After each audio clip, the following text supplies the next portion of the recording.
Puyo Puyo Tetris? Puyo Puyo Tetris?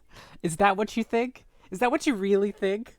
You, all of you, are tuned into twitch.tv/bedsource, coming to you live from my sick couch in the chronic illness autonomous zone.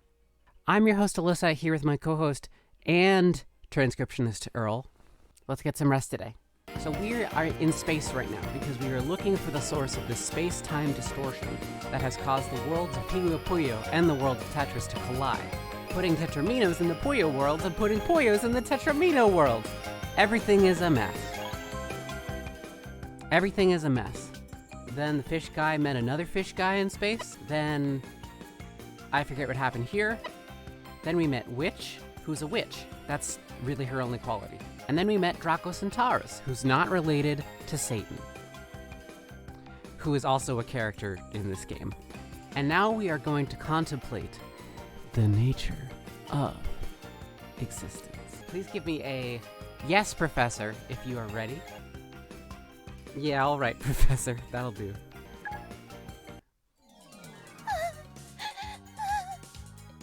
Where am I? Well, we've just met somebody new. This character isn't on the list at all. That means that we gotta head over to the presentation. This is Lidelle. Lidelle debuted in Puyo Puyo Fever in 2003. She comes from Primp, like all of these other characters. Amity, Rafina, Feli, Lemris, Klug, Sig, Onion Pixie, Ocean Prince, and Dongori Gairu. I like her so much. And so, I'd like to tell you a quick story about her. One day, Lidelle is hanging out in the forest. The forest is so calm. I always feel nervous about my horns around town, so I'm glad no one is around here. If you look closely, you can see that her buns of her hair are hiding these two horns. Oh, Onion Pixie! Onion! A fellow horned one. Thank you for always keeping me company.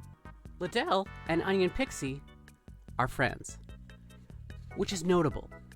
Onion Pixie isn't friendly with really anybody except his girlfriend, Oniko, who we discussed last time. But Lidelle has a great friendship with Onion Pixie, and it's really beautiful. But then Lidelle notices something new. Who could that person be? Oh, what are you? Horns! She's just like me! I thought I was the only one around here, but if she's just like me, then I'm not alone being ashamed about my horns. She's unable to imagine a world where she isn't ashamed of her horns. I might be shy, but I have a graceful big sister. My name is Lidelle. That's really cute. Big sis, I couldn't be happier. Wait a minute. Are you following my footsteps? Are you also taking part in beauty contests like me? Huh? What? But you're secretly practicing your cute poses in the forest, aren't you? Well, so am I! Where are you going with this? You could probably guess that what they're going towards is a Puyo battle. Hey, looks like I have a tough rival to deal with here. Then they battle. Guess who wins? Oh, no way! I lost! Did I get carried away? I'm so sorry, horned big sis. Horned? Yes. Those horns are pretty cool, huh? You even have a pair too. This is earth-shattering for Lidelle. Cool? Come on, undo those buns and show them off. Eep. No, I'm sorry, but I can't. Oh. She ran off. Why did I run away? Big sis back there. She was so bright and cheerful. I feel a little brighter because of her. Then she asks a random fucking ghost, who we will talk about you later. Not you. Is Onion Pixie a spawn of hell? No, just an onion. Why are you always so bright and happy, random ghost? Say what now? What do you mean by that? Well, I want to be bright too. Being a ghost makes me feel so light, I'm practically beaming. And with my see-through lack of presence, I'm a free spirit that can't be weighed down. Give being a ghost at least one shot. Yeah! which is a nice way of saying, hey, have you tried dying? But see, I want to be bright while still being alive. Come on down. You're the next visitor to the world down under. Which is not Australia, and is in fact hell. Please excuse me. She runs away. Again. I want to be bright and cheery, she thinks in the town square. But am I trying too hard to be like that? Maybe I am. Hello, strange girl. That's Felly. Felly, they live in the same world. Why are you always so confident in yourself? I would like to fix my shyness somehow. Oh, is that all? Witness your fate. All follow the whims of fate. It is without fault, nor will anything deviate from it. I'm not going to do the I told myself last night that I wasn't going to do the laughs. I might do a couple of laughs. Not you, not I. None can escape from fate. Why do I feel where I'm liking where this is going? Can you all guess where this is going? No, Juby, they don't get coffee. Felly tries to have a battle. For no reason, and Lidelle runs away. I don't want to keep running away like this. I want to be able just to talk to someone. Never seen you before. There's someone. Magaro, the most charming man alive. It's a person I don't know well, because they come from different worlds, remember. Magaro comes from Suzerain, and Lidelle comes from Primp. I should try having a good conversation with him. Hey, what's up? What you doing?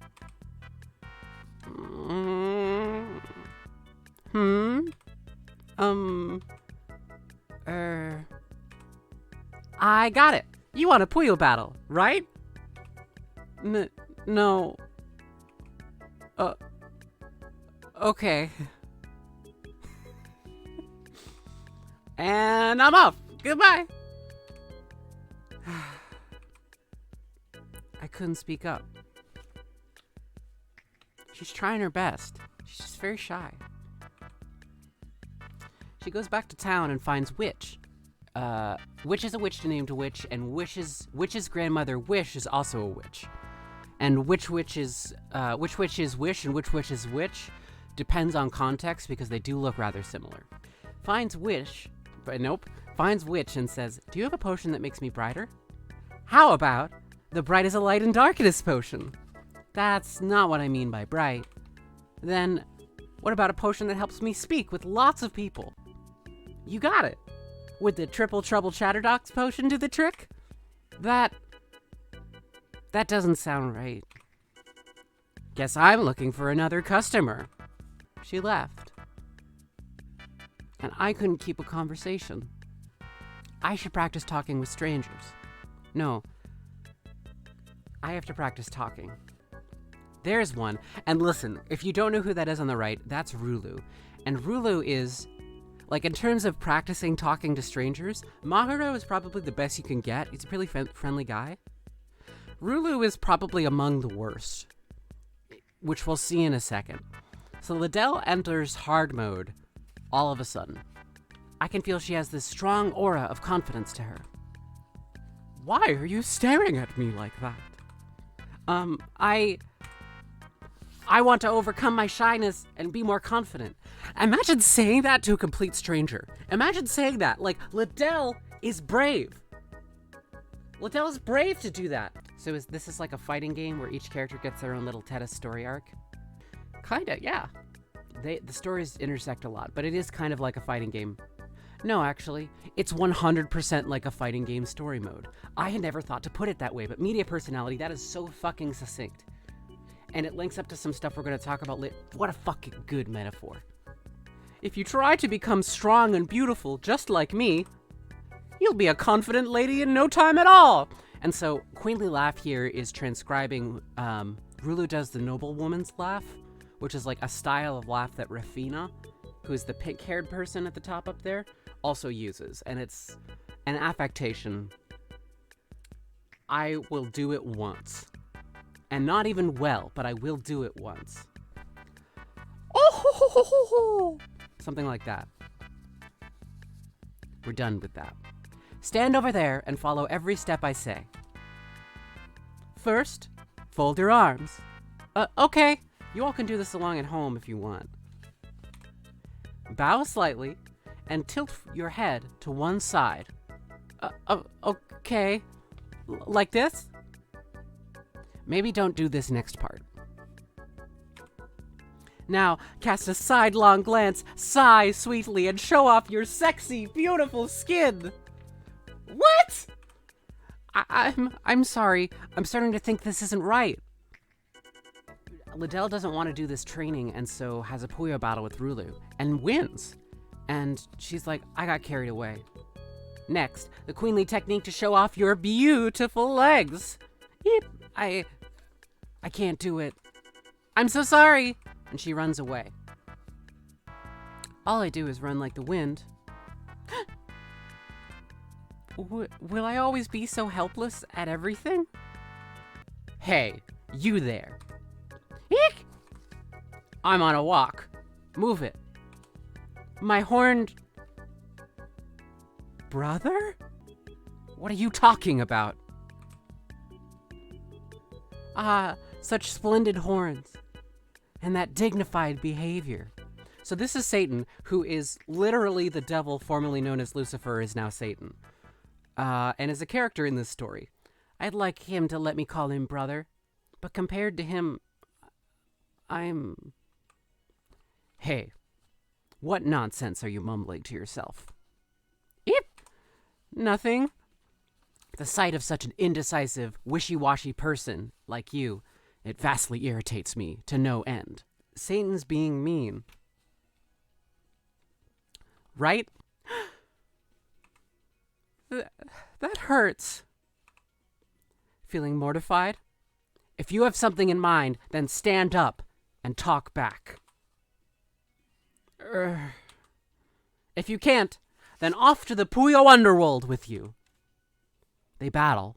Lidelle wins. I did it. I did it. Indeed you did. What? Did you not just see the Puyo battle you just won? Oh. Come now, be proud of yourself. You crossed swords with the great Satan himself. Satan was only being mean to motivate her. What a good bite. Listen! Satan was ultimately looking out for Lidelle. His methods are suspect. And his heart was in the right... Okay. Like a good adversary. Where did my music go? Okay. Big brother. I feel a little more confident now. That's all well and good. But call me brother again and that'll be the end of you. Tee, I'm sorry. I'll just keep it to myself then. So, this is Lidelle. She's shy and has trouble with her self-esteem, but also she's kind and likes being with people. So, she's the only person who's nice to Onion Pixie and has a lovely Puyo match with him and respects him for who he is. And she's determined to do what she can to better herself. Look how she was able to be so clear about her wants and needs with Rulu. If anything, her main flaw is that she is sometimes too direct and hurts people's feelings. But when she does, she's always quick to apologize. I feel like she's on a journey of self-acceptance.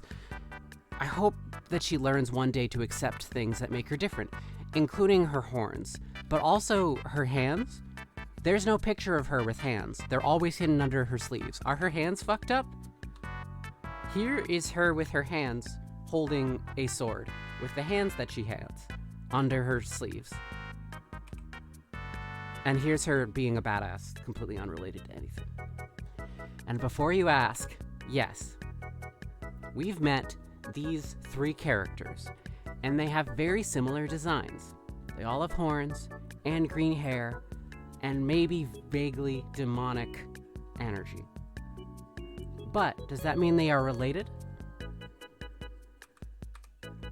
They're not related, but chosen family means just as much. Sometimes a chosen family means Lidelle chooses you, and you just gotta deal. Found in also one time she got drunk with Klug. That's Lidelle, everybody. Thanks, everybody, for being with me. Now let's get back to some business. Let's see. How'd I get stranded out here? Oh, great. What's all the crying about? A girl with horns! Draco, be nice. You can talk! Hello! Wow, that's how lonely I am. I hallucinated a girl with horns. No. Boy, I'm such a silly Millie. What? I am not a figment of your imagination. Oh, that's cute. My hallucination is trying to argue back. Hey, listen up! There's only one way to prove to you I'm real. Can you guess what that is?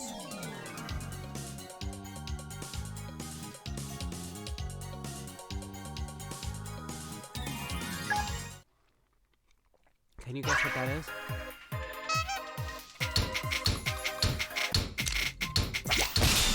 You can't compete with me! Great. Not only did I win, but I looked cute while doing it.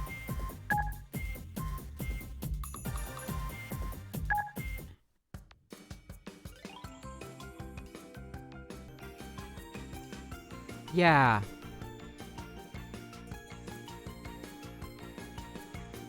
So,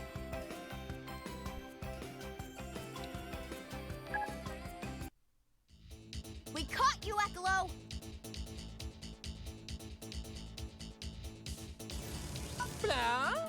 who's Ecolo?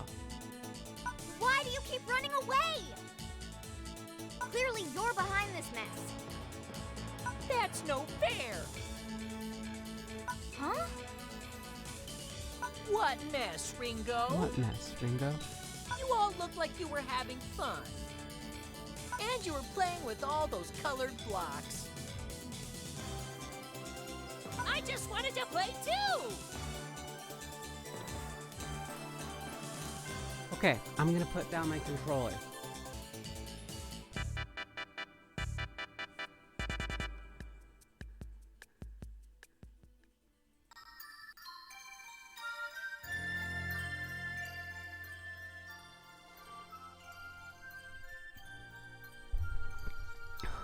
Okay.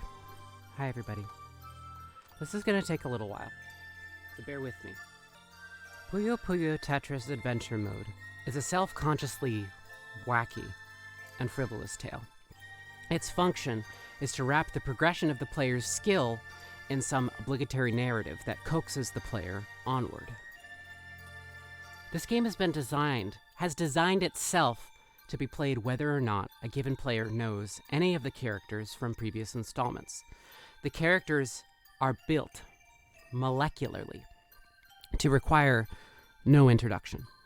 Half the reason I've been doing this whole series is because it's completely unnecessary to do so, which makes it funny to do so, because there's almost no point to doing so. Because it almost doesn't matter. It definitely doesn't matter if Puyo Puyo is deep, actually. It definitely doesn't matter if Madou Monogatari is fucked up, actually. As Tim Rogers said about Speed Racer, there's no need to say that Speed Racer is good, actually. You can just say that it's good. I don't think of this series as a lore analysis. It's really okay if you do, and I haven't done much to separate myself from the genre. But I feel like the job of lore is to deterministically delineate what something is actually. And I don't care about that. Here's what I care about. I care about stories, but not at the expense of rigorous attention to detail. And I care about the text, but not at the expense of my own place as an interpreter. I care about bringing rigor and poetry together to access capital H history. I care about capital H history because it is our warmest tether to this cold world. Let me put that differently. And please bear with me. I just look over and say this ghost thing is wearing a padded butt. I'm trying to do the series bit. Y'all are great. Please bear with me. There's no such thing as a living document. Text is always already dead, and it becomes freshly dead every time we read it. A mountain of text builds up into something called a corpus, the Latin word for body. When we navigate a whole corpus, experiencing these multitudinous deaths, we learn an important skill. We learn to draw connections between the deaths, how one death touches another, which touches another, which touches another. We weave together a world where our understandings of the interconnections of death begin to matter just as much as the death themselves. The skill we learn is called the art of subtext.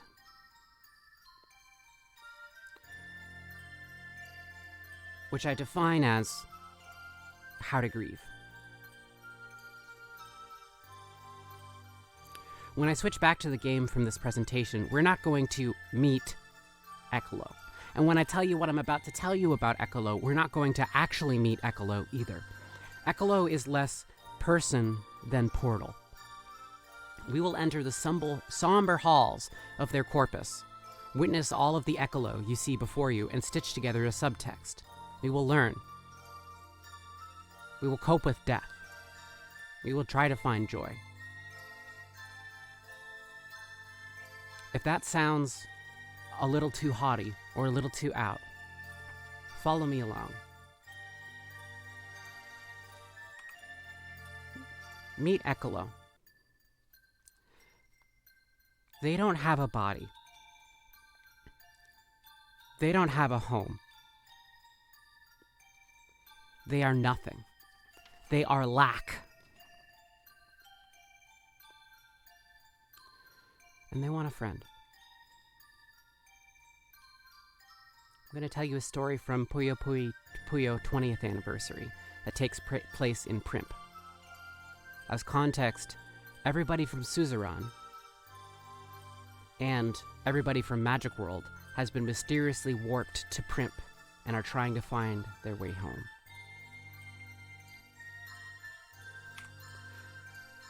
Ecolo wakes up in Primp Town with no memory of who they are, besides their name, and no knowledge of where they are. The name's Ecolo. I feel something is pretty off right now. Where exactly am I? And where do I go? There's gotta be something to do around here. Sadness. Oh, who cares? Don't be fooled. They are confused and sad, but they're trying to manage it responsibly. So, they encounter Draco, who they don't recognize and who doesn't recognize them. This is important. They want to have fun, so... Hey there, Miss Slappytail? That is so not my name. Nice tail, though. Mind if I give it a little tug? Messing around with it looks fun, though. It's not fun for me. A Puyo challenge to earn the right to touch Draco's tail. Ecolo wins, and that means your tail is my plaything. I told you I don't want that.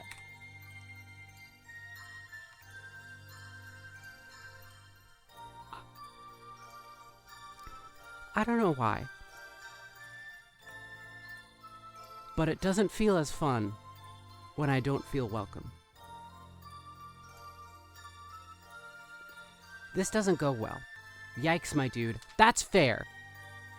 This wasn't very nice of Ecolo. But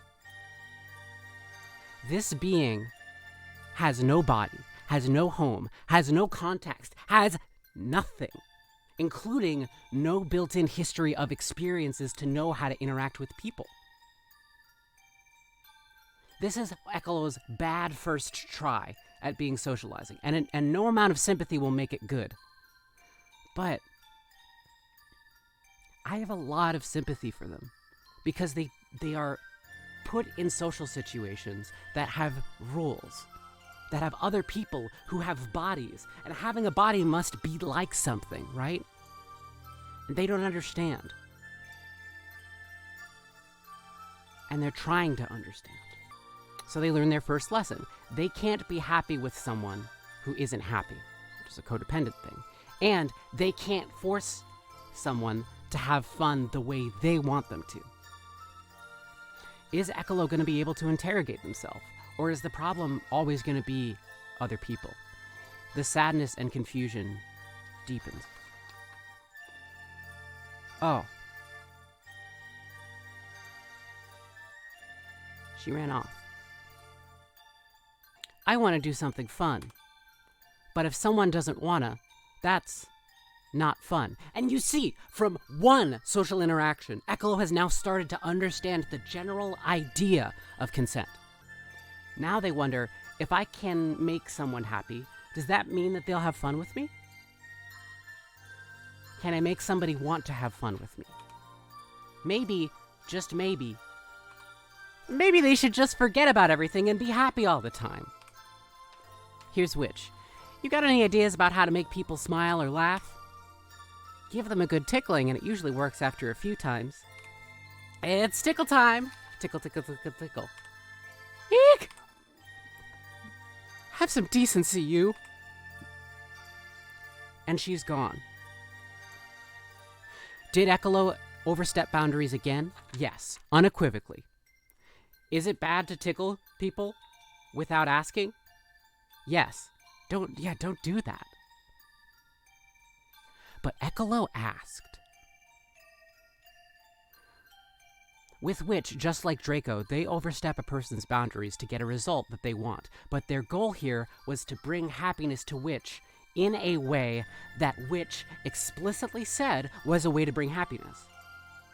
If I were Witch, I would feel so angry that information I gave was used against me. But also, if I were ecolo, I would feel betrayed. I had used advice, even if it was bad advice, that was given to me, and now I'm being punished for it. That's weird. I thought everyone's better off laughing. Why is it hard? Okay, third time's the charm. This time, maybe they can help someone be happy by another way, by giving them something that they want, not something that they don't want. So why don't they ask somebody for what they want? So I got chewed off, and tickling got me told off. There has to be something fun to do with someone. Hi there, Miss Himecut. It's kinda sudden, but got anything you want? It's Lemris. I'll box him up like a nice present for you. Why are you angry? Don't you dare lay even a single finger on him.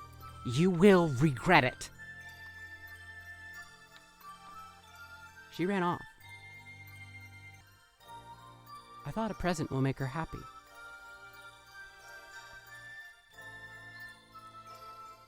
Yes, someone Felly cares about was threatened, but ecolo in this scene states that they don't know what a Lemris is, but they will bring them to Felly.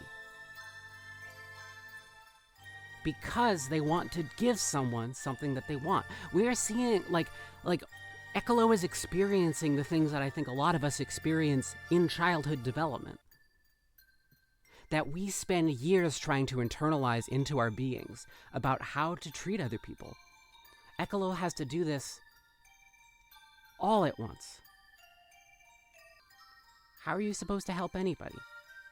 If getting your own fun, helping others the way you want to help them, or helping others the way they want to help isn't work, if you're ecolo, what do? I don't get it. All I want is just some fun with someone. So why is everyone running away from me? Oh my gosh! It's ecolo! Oh. Hey, Ringo. The sadness and confusion overtakes them. In this world, they don't know. With these people who they don't know and who don't know them, except, suddenly, her. It's not even special to either of them that they recognize each other. They don't even mark it. They move on. It's blink and you miss it. But it's very important.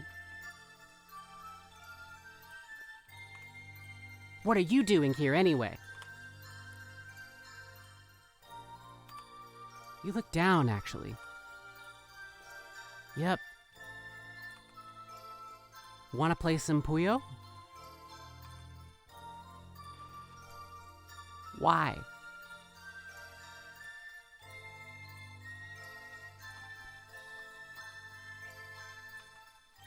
Let's get going, without further delay, okay?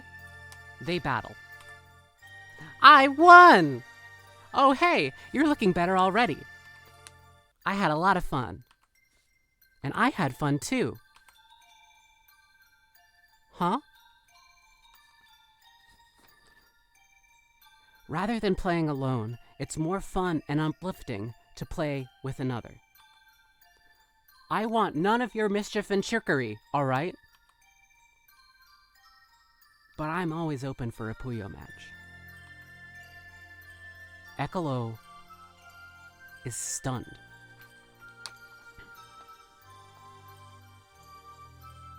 Someone was kind to them for the first time and tried to meet them where they at.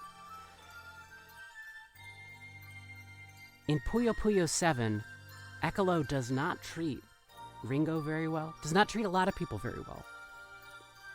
Ecolo is trying to figure things out, and Ringo had every reason to be suspicious of Ecolo, just as Ringo does in Puyo Puyo Tetris. But Ringo was kind to Ecolo. That's half of the story. But pay close attention.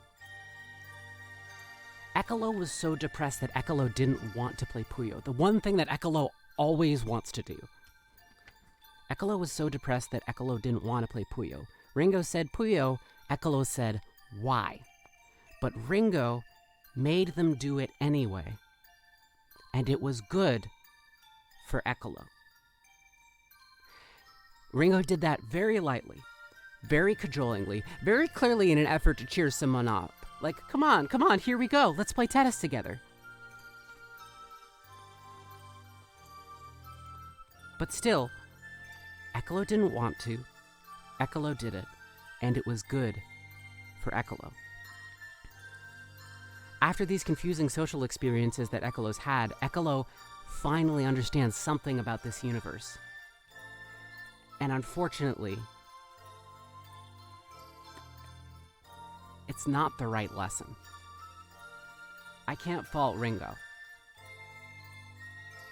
But because of Ringo, the subsequent things that happen are about to happen.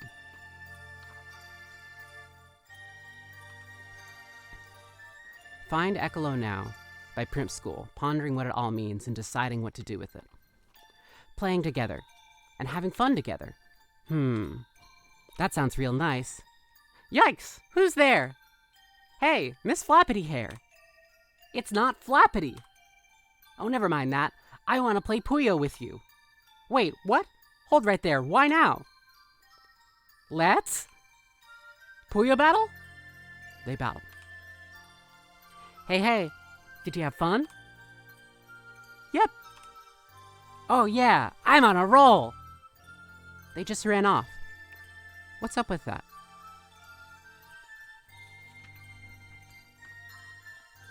Now it's Ecolo running off, and not others running off from Ecolo. But Amity didn't want that match. Ecolo made Amity play anyway, and it was good for Amity. That's the lesson. A quick note before I continue. Ecolo uses in the original Japanese the boku pronoun, which can be used usually by by boys or by tomboyish girls. Aurel uses boku. The official games localize Ecolo as he. There is at least one line where Ringo expresses some unsureness and chooses not to assign a gender to Ecolo. Even though this translation hasn't done it, the translation group Precise Museum has decided to translate Ecolo with the they-them pronouns, and I am continuing that.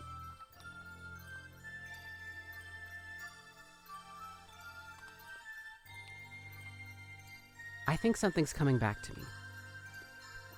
I want to have fun with everyone. They remember now. Not people, not details, but desires. They want to bring everyone together for one big moment of fun. That'll make me real happy. It'll be a dream come true. I have a hunch. I'm not doing that again. That sounded like the main riff of that "Take a look at my girlfriend. She's the only one I got. Da da da da." Sorry. You don't look like anything I've seen before. Oh, really? Well, never mind about that. Let's talk about something else, Mr. Candy Muncher. I gotta tell you all something. Every character that Ecolo has encountered in the story thus far has met Ecolo before. And all of them have met Ecolo, but none of them remember. Ecolo is starting to remember little bits about themselves. Play Puyo Puyo with me. Hold on a moment. Hear me out. Let's Puyo battle? Ecolo starts a battle. Ecolo wins. Did you have a great time? Ecolo asks. Is Ecolo being an upright person right now? No. Did Ecolo ask? Yes. Is Ecolo depression?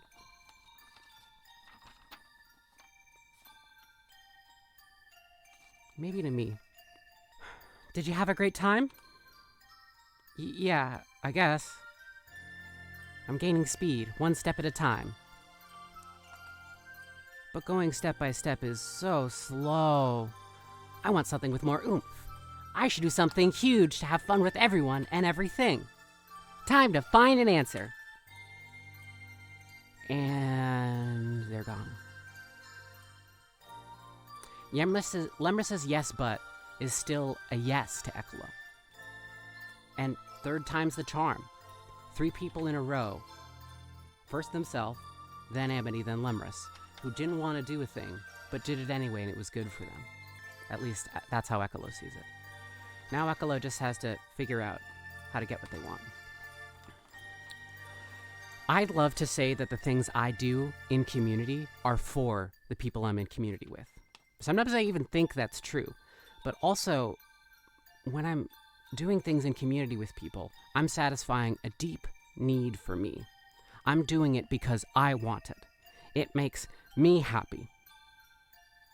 And here's Ecolo, planning something for everybody, but also for themselves. Something huge, something really huge. I might need a ton of power to help with that. Building a castle in a jiffy, or controlling the weather with the snap of your finger, as well as making some Puyo underworld. I want someone with about that much power to help me out. Like they'd exist anyway. By the way, who the heck is Satan? Rulu enters, Rulu leaves. Ah, she ran off.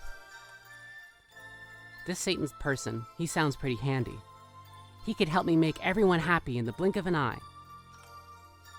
This guy's power. I gotta have it. I want to underscore something that feels both psychologically true and is stated in canon by people searching for evil magical energies, or whatever.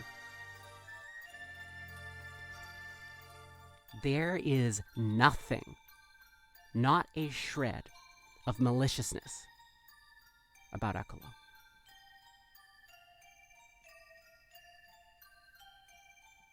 There is nothing malicious about them. They came here with nothing, and now they have their instincts and whatever this world has taught them. Here's their partner in crime. I found you! Who are you? Hey, Pops! You want to have some fun together? I must decline. Well, aren't you ice cold? Okay then, looks like I'll have to make you play. Ecolo wasn't able to pick up this time around what consent means. Whether you like it or not, you want a piece of me? They battle.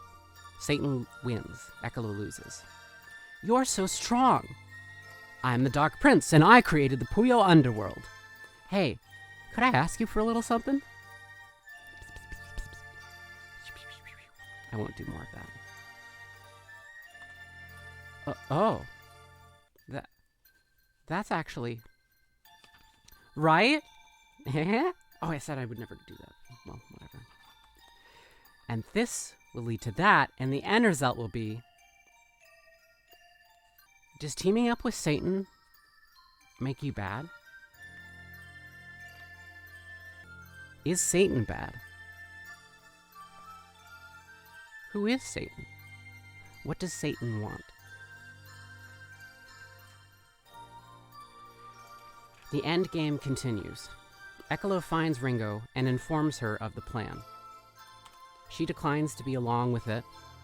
Ecolo lets her know that they'll be in the castle that Satan has built. Ringo and Arl confer with a couple of other allies who aren't shown here. They gather amity, and then these three, the protagonists, all head off together to confront Ecolo.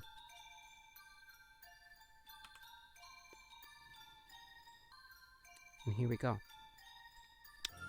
Ecolo, there you are. Hiya, you actually showed up.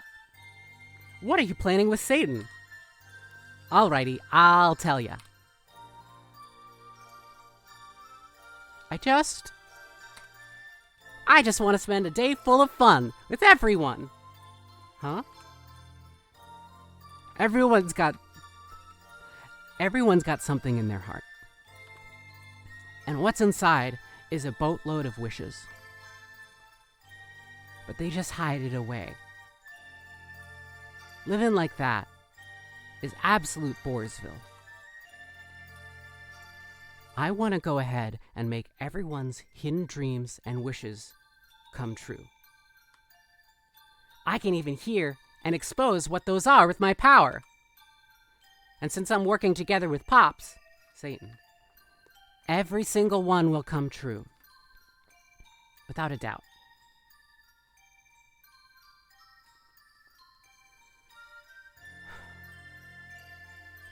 This is just a gag story. This story's only job is to get the player to play the game more.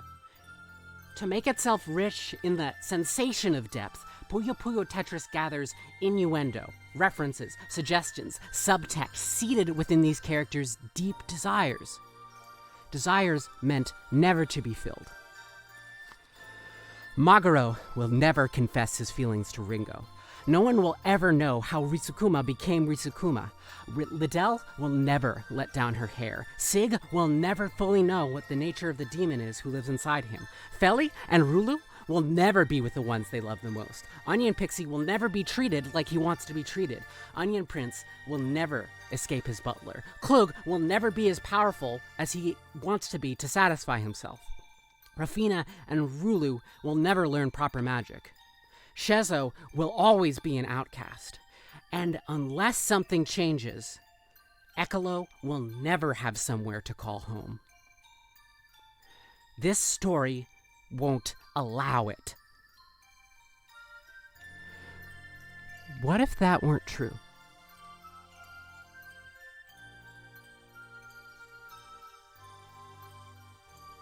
What if these characters could get everything they want? Is that bad? Ecolo comes to this story alone and adrift and part of nothing. They join this world and in being here, meet the people and fall in a kind of love with them. But they don't have a body. To stay here would require them to transcend the static frame made up for them by the game itself. So Ecolo hatches an impossibly radical plan to invert the very order of this universe. They want to take all the grievous, deathly subtext and make it text. What Ecolo's proposing here is a resurrection story.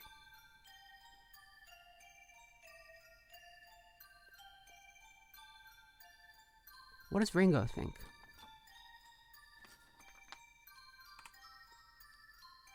Bad news freak out. if you try to grant everyone's wishes, something like that means something really bad things. Of course, I can't leave your wishes out, Ringo. I'd rather not. Well, I do have a dream I really want to show. I want to fulfill it myself. How noble. How admirable. What a default, meaningless, anime protagonist thing to say.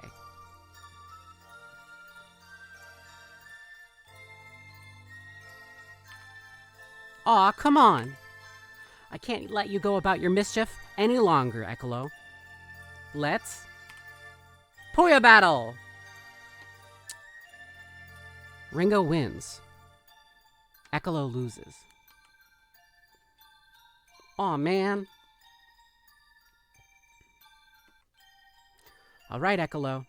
It's time you gave up this pointless charade. What charade? Maybe that's a translation mistake, but what charade? The charade that Ecolo would have the fucking audacity to try to be a person? Is that the charade, Ringo? Nah, I'm just fooling. Now is my chance. I'm out of here. Ecolo flees into the castle. The protagonists follow after them. Now stop this stupid nonsense, Arl says to Satan. Here's what Satan says. Everyone has the one impossible wish tucked away. When you think about it, isn't it sad?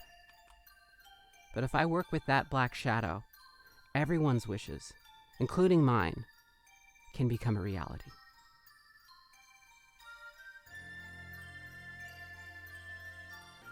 I need to tell you one more story from Madou Monogatari. Before I can continue, I need to tell you everything I know about Satan. I linked a picture in the Discord the other day of Satan after rescuing Carby from some dastardly villain. Satan blushed and held Carbuncle tight to his chest.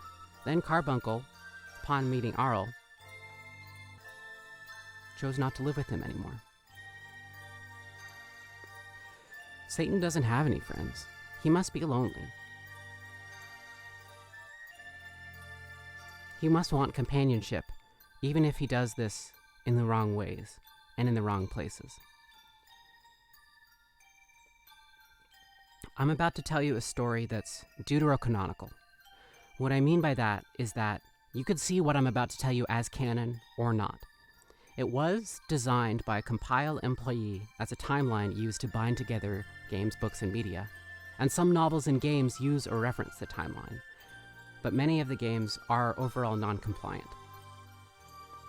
A lot of the planned sequels to Puyo Puyo games that Compile wanted to make are sketched out in their plot, but then Compile went bankrupt and they could never make them. So I want to tell you a quick story about the Shin Madou Monogatari timeline, as written by former Compile employee Kenji Oda.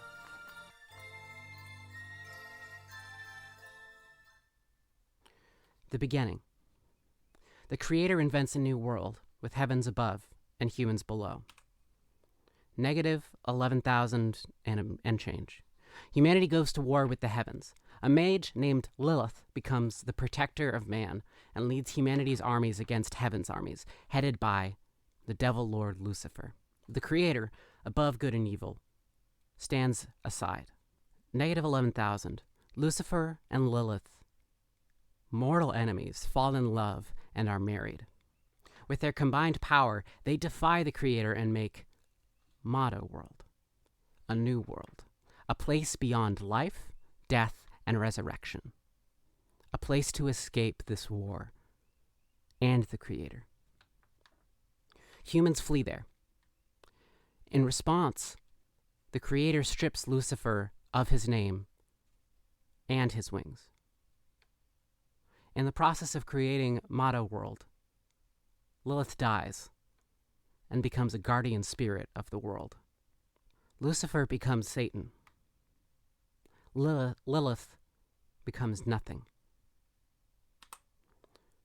Monsters begin to appear in Madou world from another dimension. Ancient magic civilizations rise and fall. History is lost and gained again. A new type of magic ascends. The heroic age begins. The hero Lagnus seals away the dark mage Rune Lord in some ruins.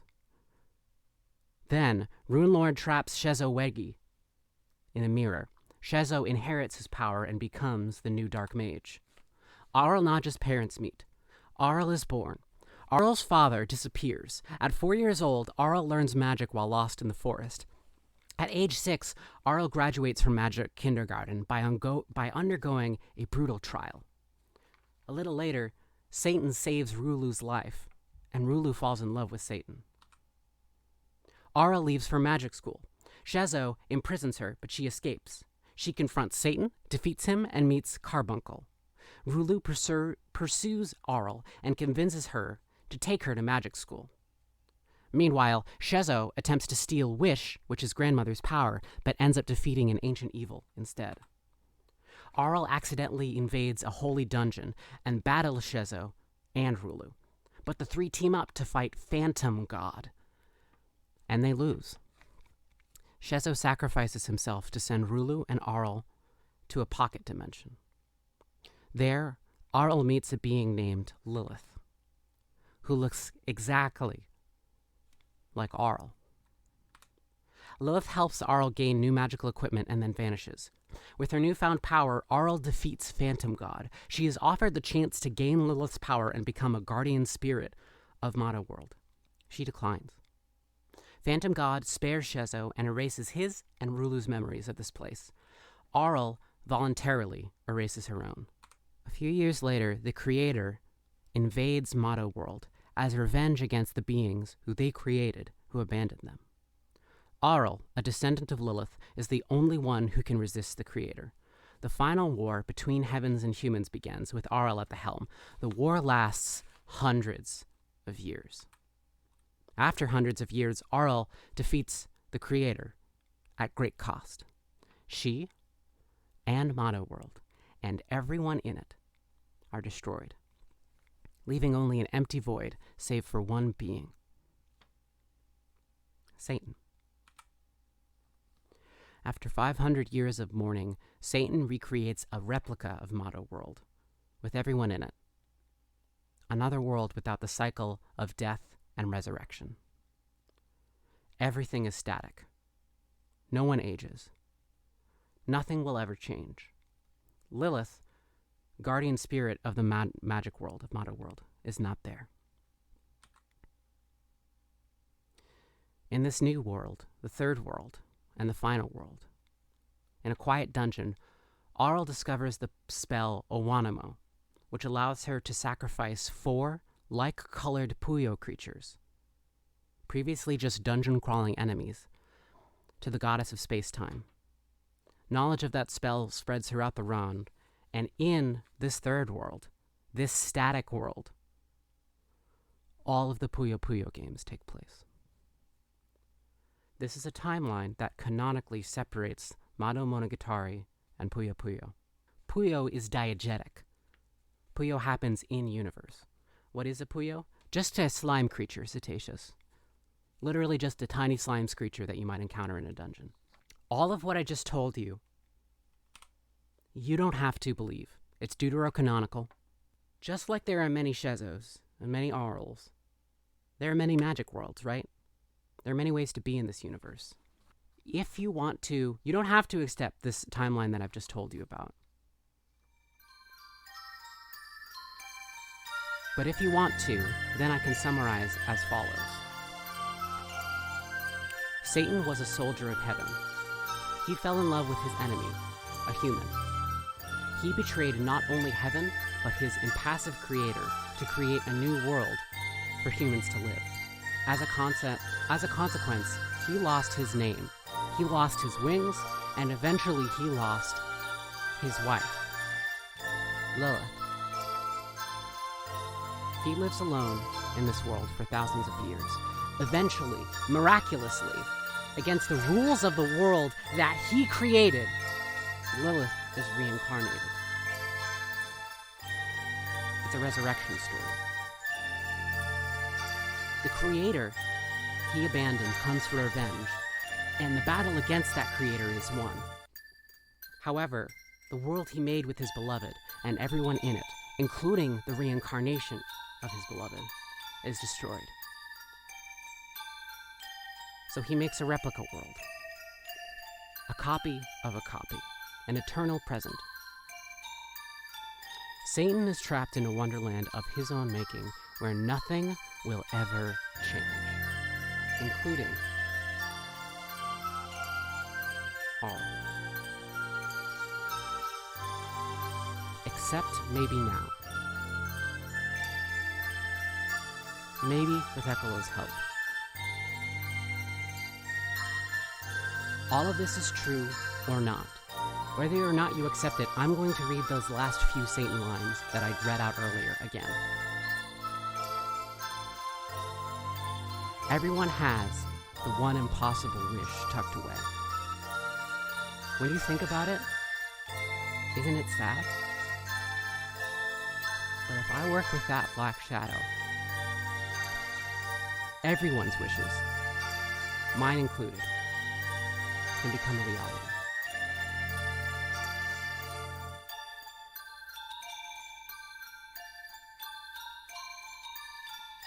How do you think Arl takes this? Right here, right now, you're getting a beatdown! Oh, she's turned quite livid. Did you just get beat, Pops? Arl beats Satan and Puyo. Guess I got no choice but to possess Pops here. Now everyone's wishes will come true. What? Here's what happens. The scene changes. The world splits. Power echoes against an unending sky as the world begins to unravel. Their plan thwarted and falling apart, Ecolo has fully divorced himself from the rules of this world. They seek to create their own world.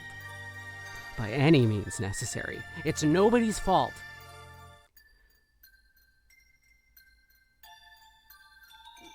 It's nobody's fault. But this time around, Ecolo just wasn't able to figure out what it means to love another person. Ecolo wasn't able to figure out how to care for somebody else's world without making it their own.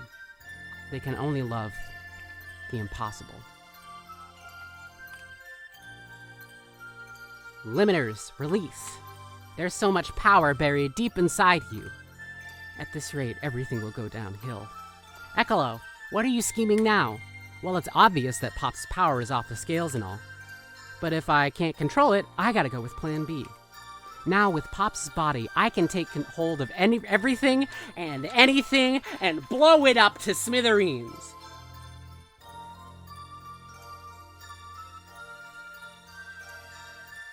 If I can't leave this wretched world with you into a new world, and if we're all trapped here, frozen puppets of our impossible wishes, what's this world even worth?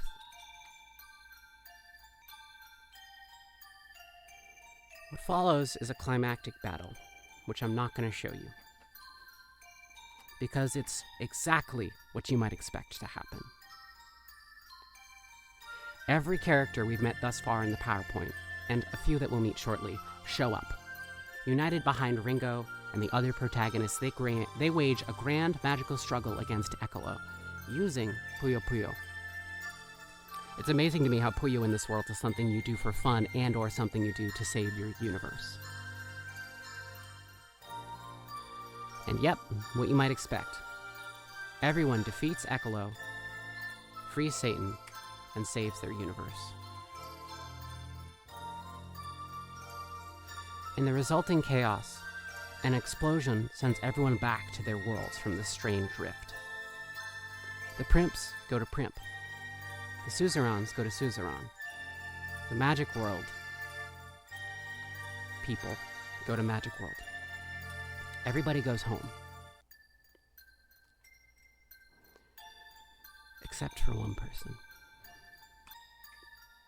Hey, Ringo. Looks like that explosion's thrown you through dimensions. And I'm definitely sure you'll get back home. But before you do, let me tell you one last thing. Let's start with Pops. That Puyo battle with Pops and I sparked something. For just a moment, I felt a power pop and stir. And then something came back to me. I'm a space-time traveler. Whatever place, whatever time, I'm not part of any of them. So I gotta get going now. See ya. And thanks for all the fun. Though, when everyone wakes up, no one's gonna really remember me.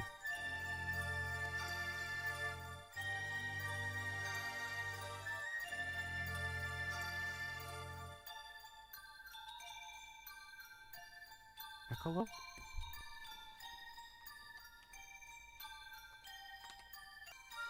I'm gonna get back to the game now.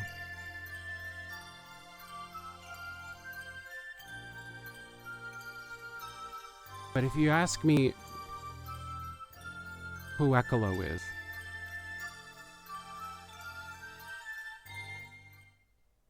that's what I think.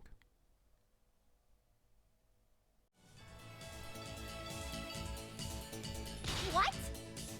We had a good game of hide and seek, didn't we? That's why you were running away? I had so much fun. Let's have more fun together. Ecolo, how dare you!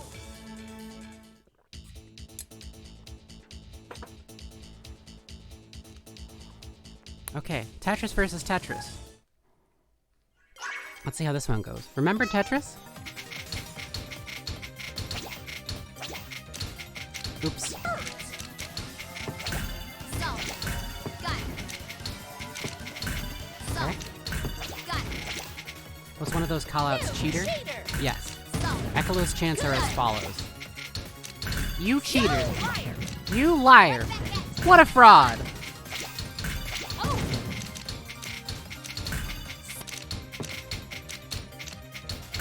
You cheater! Good! Ecolo is a copy. You liar! You cheater! so, got it. Yes, code guy. Code guy. Change it. Done. Change it. Algorithm. Oh, I lost! That was perfect. So the thing about Ecolo's spells is that they're localized strangely. In the original Japanese, Ecolo is saying words that are very similar to Ringo and Amity's spells.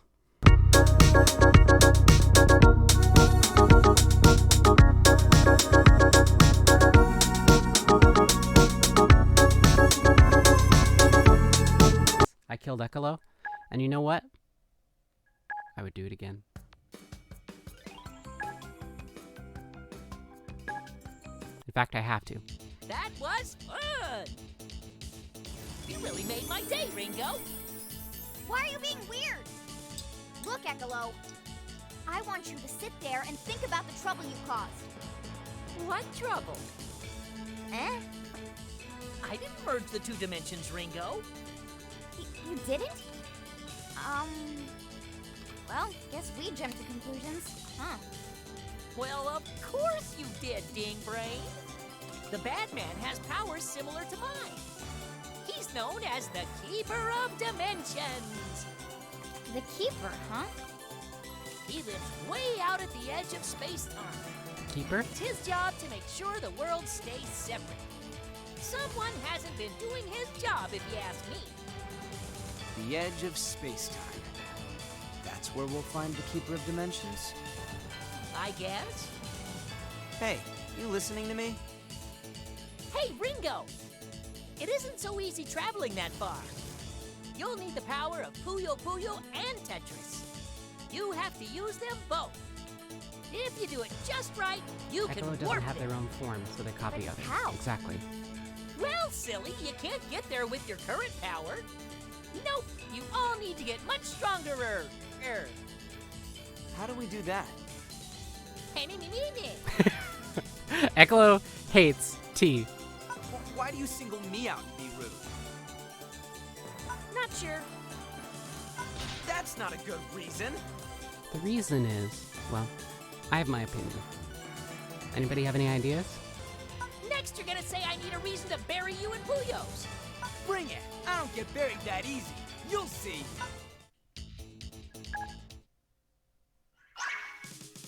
Okay. Just like I practiced.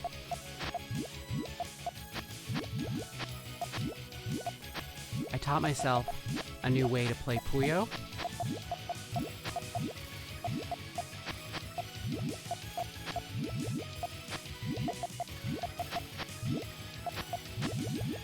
There. It's called the GTL.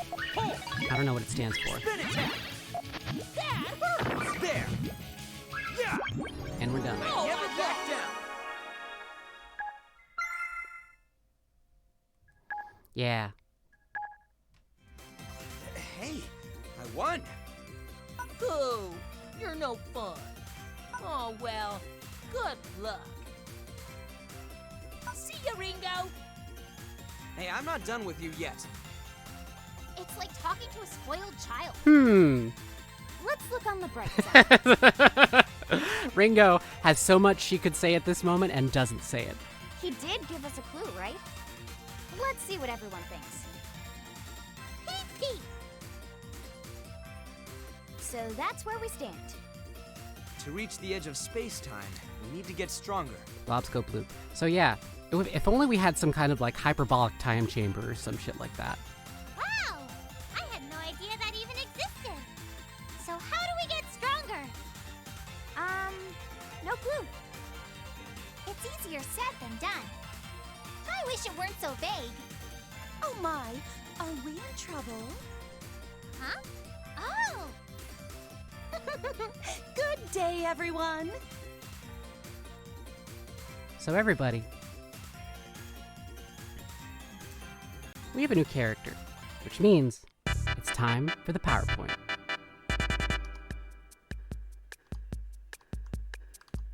This is Accord. She's the Primptown magic school teacher, and I don't relate to her at all.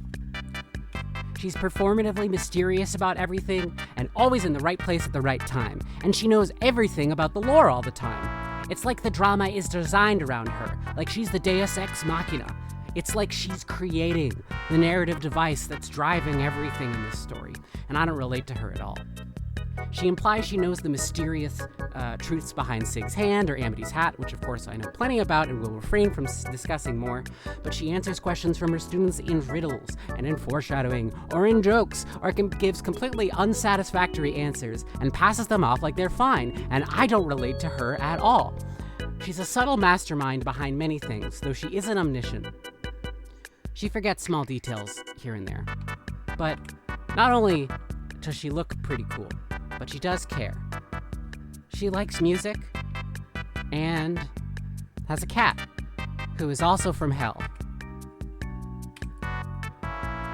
I don't relate to her at all.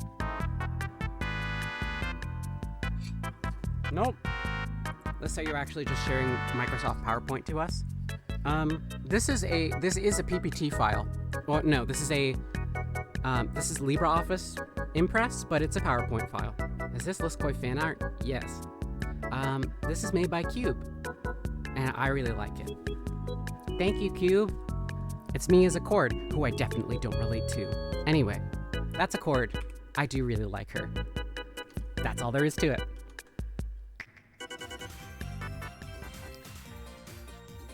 I see some new faces, meow. Also, her cat talks and is named Papoy, and all of her students think that her cat is a magical puppet controlled by Accord, but that's not true. Professor Accord! Shouldn't you be back at Print Magic School? Why are you out here? Oh, I was just passing by. Speaking of which, did I hear you were trying to become stronger? Yeah, all of us are. Never fear. It does say miss a chord. I had a sneaky feeling this might happen. So I built you all some training grounds. You built us a place to train? Without even knowing we'd need it. Oh, you're the best! Does no one else find this oddly convenient? No? Just me? I bet if we all go there and battle each other, we'll all get stronger! Eh? That would be outrageous. Indeed. No, instead you'll have to face your own memories. What now? You'll be training against illusions. Close friends, powerful rivals, and everyone in between. If you beat them all up, it'll turn you more powerful. I'm not sure I get it. But it sure sounds like a hoot! Love Amity. Come on, everyone! What are we waiting for? Safe travels!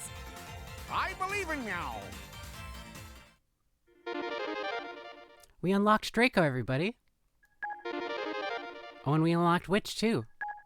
But we didn't unlock Lidelle. Is Accord's catchphrase, "Don't worry about it"? You better believe it. I want to go a little long. Act 6 goes by quick, so I think we can pull it. I think we can pull through it in about maybe 20-30 minutes, I hope. So we're gonna go this because I want to get to the end of Act 6 for reasons. Well, we're here. Goo goo goo. Professor Acor says we'll face our memories here. Famous last words. can be Listen, anyone. Statius. I wonder who I'll face. I'm nervous. Who's there? It's the hyperbolic time You chamber, were Juby. looking for a powerful opponent, correct?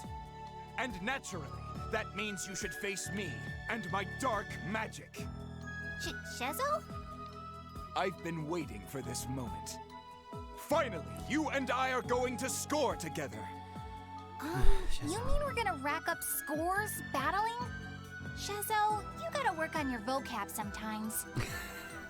Cease all this at once! Huh? I and I alone am Arl's greatest rival. The Queen of Martial Arts! You and your dork magic can go run along now. Hey, that's dark magic! Shezo, honey, we talked What in about the world's this. going on here? I only need one opponent. Cease all this at once! What's weird about this sequence is that this is all happening in Arl's head. And these are arguably her 3 closest friends, despite the fact that all of them are also her enemies. Besides Carbuncle. Oh, great. There's more. Why wouldn't there Fire be Emblem more? looking ass, yeah. There's only one person who occupies Arlie's thoughts and memories. Me! Not you! Me! Oh, Arlie, let's have a battle that'll never be forgotten. You're all really confusing me right now. Goo goo? Goo. Ha! Don't waste your attention on her, my lovely prince. I will battle with her. No, she's mine. I will have my way with her first. Shezo. She's too precious for either of you. Arlie, please choose me. Stop it! All of you! If you can't play nice, then don't play at all! Let's be friends, please. All right, guys. Let's just do rock, scissors, paper. Juby, no. Okay, Is the flowers coming out fine. an emotional indicator? 1, 2, It is an 3. emotional indicator meaning pure joy. Ha! Rock triumphs every time! Every time! That's how Hi, you guys Tante. settled this. I rocked their world, Arl, and now it's your turn. Shezo. Whatever. Can we just get this over with? Party battle! Okay, here we go. This is party mode. Everything's made up and the points don't matter. Doing okay? These Puyo creatures are these Puyos are living creatures and are being sacrificed. Yeah, you didn't know that? They all have little faces on them. You think that was just for show? There! Fireball! I'd love to top Chozo out here. Thunderstorm! Whatever. It's fine. I win. Pooyers are just vibing. It's not sacrifice, it's repurchasing. We're number 1! Goo-goo! Is anyone keeping track of how many battles we fought so far? I'm sure No not. fair, you cheating mage! You're hogging Arlie all to yourself. It's my turn with her. Does anyone else hear this guy? Why am I the creeper? Pervert. My dark prince, why don't we battle? Huh? My fists have longed to tangle with you. Yes, no the training thanks. part. Arlie is the opponent of my dreams. Do you ever be quiet? They're at it again. Goo. Goo. Some things never change, huh? Oh well. So many fond memories. Really? I'm lucky to have all of them in my life. Really? You want to look back at the entirety of Madou Monogatari and say, so many fond memories? Goo? Carbuncle agrees with me. Come on, Carby. Let's check in on the others. Goo-goo. Here's Ringo's brain. A battle with your own illusions. What if my mind creates something dangerous? Or something scary? Eek! Please, nothing scary! No ghosts! Great! Maybe I just jinxed myself! Ta-da!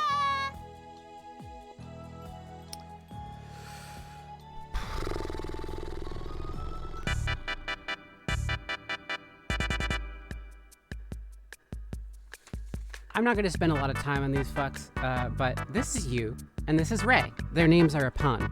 Yu-Rei is the Japanese word for ghost. They vaguely come from the Primp universe. Yu's the active-aggressive one, and Rei's the quiet-shy one. They're a comedy duo. They're almost a Bokeh and Tsukomi duo, or a funny man and straight man. Maybe not exactly, but they do spend most of their lives, most of their time, making jokes and puns. They also, so in Puyo Puyo 20th anniversary, Yu becomes convinced that everyone would be happier if they were a ghost, and proceeds to spend the entirety of the Puyo Puyo 20th anniversary trying to kill everybody. Such as saying to Maguro, and now we're off to the high voltage line! And alrighty, time to turn Draco Centauros into a ghost. They're just like a murder family. Yep. Yu's really happy. Within that, there's a little bit of sadness there.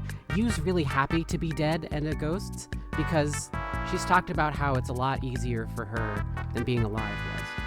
Also, there are a couple of implications that before death, Rei might have been the outgoing one and Yu the quiet one. So maybe Rei's sullenness is because of his unhappiness about death. But that's conjecture, and this is a little PNG of them playing baseball with Puyo. They're a gag duo. They're ghost larpers. No, they're literally ghosts. They're really dead. They are dead. They are fucking dead. They are literal ghosts. And they try to turn other people into ghosts by killing them. And the other people run away. And it's funny, because it's a gag story.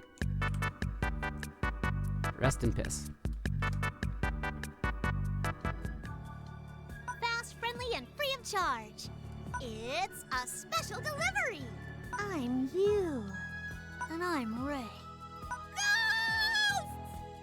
I did it! I did jinx myself! Make them go away! Make them go away! They're voiced by Amy Rose? Holy shit. Today's Yes. special delivery is extra special. Melted X is correct. They are ghosts, but they're also wearing ghost costumes. They're ghosts, but they also decide to look the part. They could wear other things if they wanted to.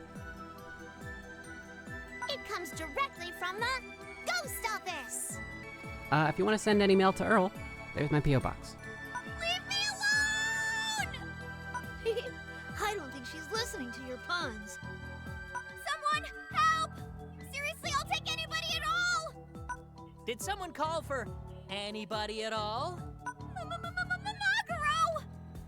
That's right, it's me, Maguro. Sometimes touching fur calms people down. I'll hold still if you like a thing. Risukuma. Risukuma! Yep, the one and only Risu Kuma. We're good now. The ghosts are gone. You sure? Whew, thanks. You seem jittery, Ringo. Did we want to try the whole touching fur thing? Stop being creepy, Risakuma.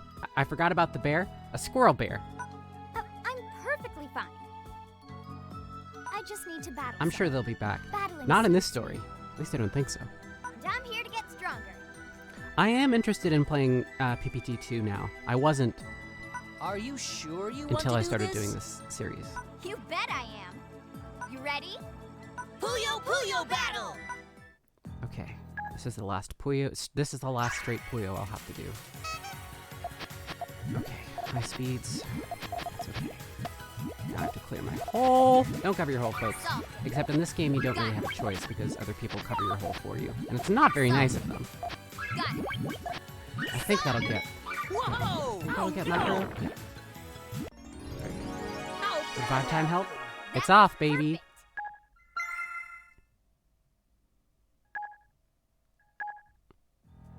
Whew.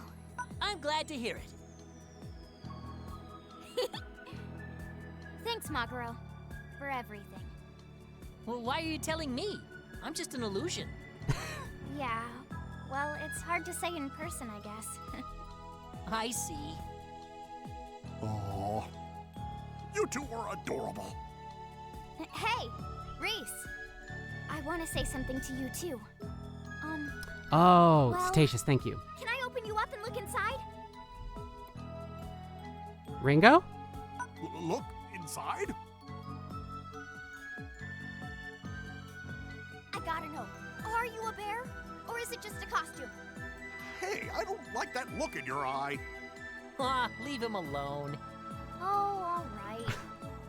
Well, I guess I should see how the others are doing. I'm going Here's to have Amity's to brain. find people from my past. Lidelle and I always had good Puyo matches. Oh, how sweet. I always loved our fights too. I love Lidelle. And Rafina always loved getting extra practice. A proper lady must always focus on improving herself. Oh, and Cloak's smart. I bet he'd be a toughie. You'd be quite prone to losing against me. Ellie's strong too, but in a weird sort of way. I saw into the future. It didn't look good for you. The Oh, Puyos and bounce really Leprous. good, Queermint. But he's kinda... what's the word? Kinda amazing. He is. Who else from school? Hey, Amity. Oh yeah, there's Sig! What you up to? I was just thinking about strong opponents. Where are we? We're in my memories. You're just an illusion. It's Sig, everybody. Get your Sigs in chat. Well, that's a bummer. I know, it's all confusing. Even I don't quite get it. But Professor Akor says I need to battle people. Is that all? Yep. It's Puyo time. Oh, no. Oh, this is party mode, right. Mine. Cyan. Yours. Frozen Puyos. Yours. Cool. We won. We get to have Sweet Earl. And we get some after over? chains, which is so nice. Number 1. I'm surrounded by all my friends. I won! I did it! Oh, I feel so much stronger. Really? You betcha! And I got to see all my closest friends again. It makes me so happy. Hey, Sig, that reminds me. What's up? I've always wanted to say something to you. Lately, I feel like you and I, well, I just want to say, Save it, Amy. You should tell the real Sig. huh? Oh, right! Glad I could help. I'm gonna see how the others are doing. Bye-bye! See you soon! A note about the scene that we just watched together.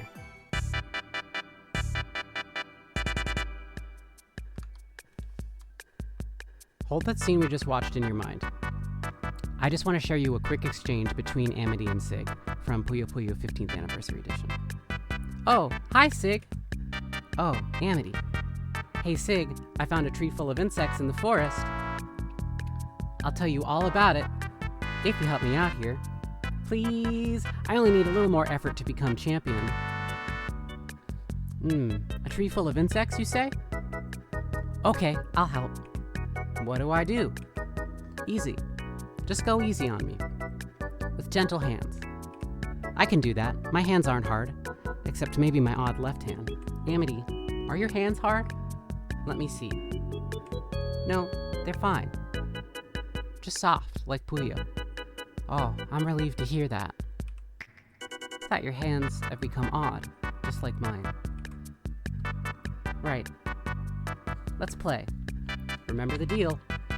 I can't pass up a tree full of bugs. That's it. Good luck, you two. I wonder if she'll tell him. So this is T's mom. So now we're going through the fourth protagonist's brain. What would happen if we made a mess in here? Maybe it'll change his memories? Maybe he'll forget something important. His memories? Oh my! That sounds like a fun-tastrophe! Bring on the fun capades! Stop! You can't just ruin people's memories. Aw, you're no fun. Bring on the lame capades! I can't let my guard down for a second with them. Huh? Why are you here? Oh, hello, Captain. This place is so unstable, it's rather unnerving. Our baby. If you're afraid, you can go home. Yep. I wonder what powerful opponent I'll face. I bet it'll be the previous Tetris King. He was the captain of the SS Tetra too, before me. If I remember, we were good friends once. But I'm having trouble remembering him. His memories. Pee-pee-pee! Oh? Captain's report, oh? I will increase my power by fighting an illusion of you! Pee-pee-pee!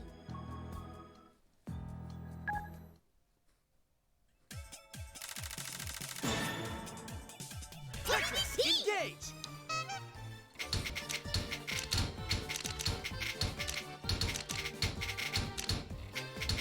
One, two, three. I never back down! Easy. Oh, makes a great sidekick. I can't remember how we first met, though.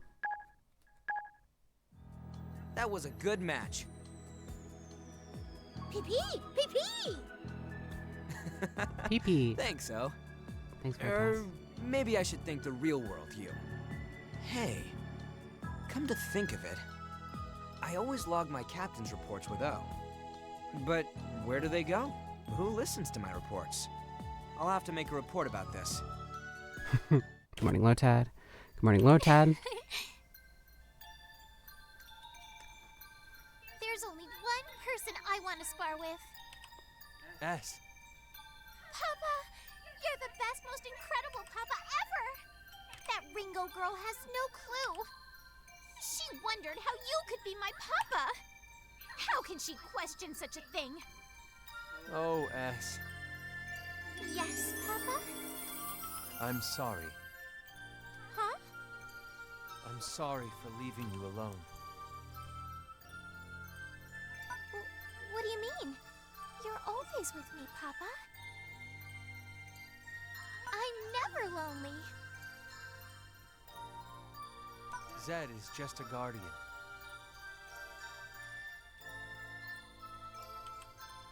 He's my substitute, because I can't be there. Papa? What are you saying? I miss you, S. I wish I could see you.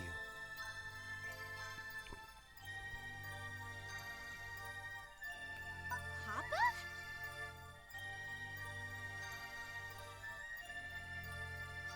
What does she mean? What does he mean? I don't understand. Everything's a blur. What happened to our memories? I'll get to the Tads. I will. Let's have a Tetris battle like old times, Papa.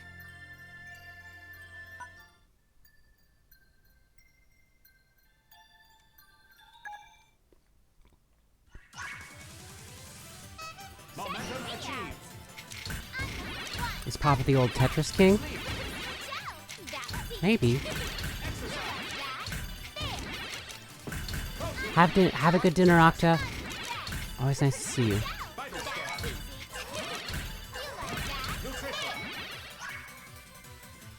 Sleep.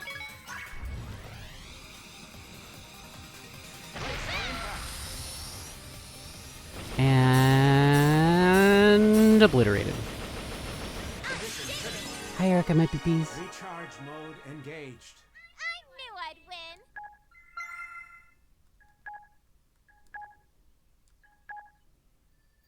Huh? Papa? Where'd you go? Papa! My memories are playing tricks on me. That guy wasn't my real Papa. I'm gonna go see my real Papa. We have one more round we're gonna do. I know it's late.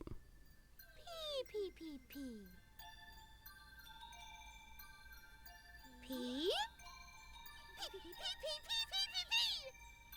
Hey, O. It's been a while.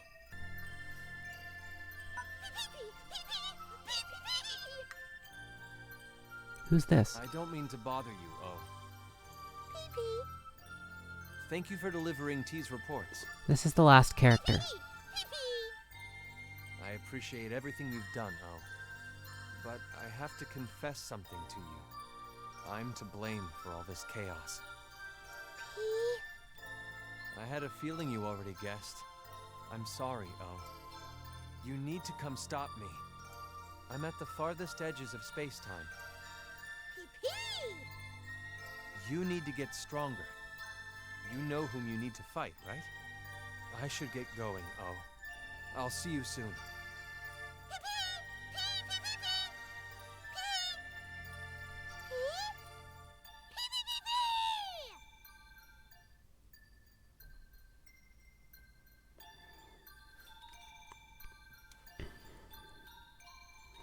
The character's name, as written on that screen, was question mark, question mark, question mark.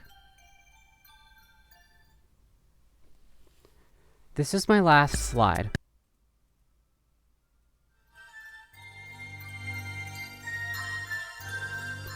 This is my last slide. We're not done. We're gonna play the rest of story mode next Wednesday. I want to show you something. Look.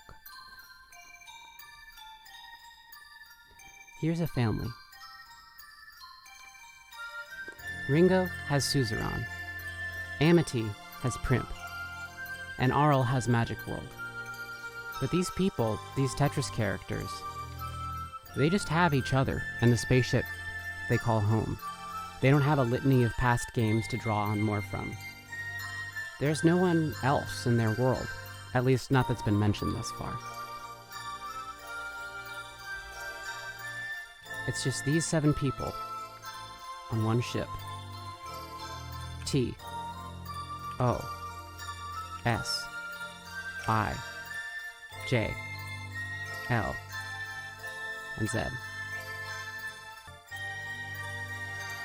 But there are some questions hanging. How did all these people come to live together?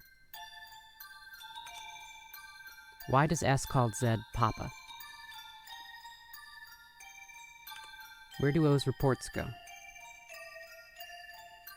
What can't T remember?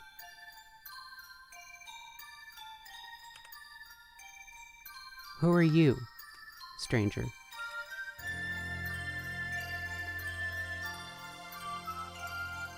And what happened to us?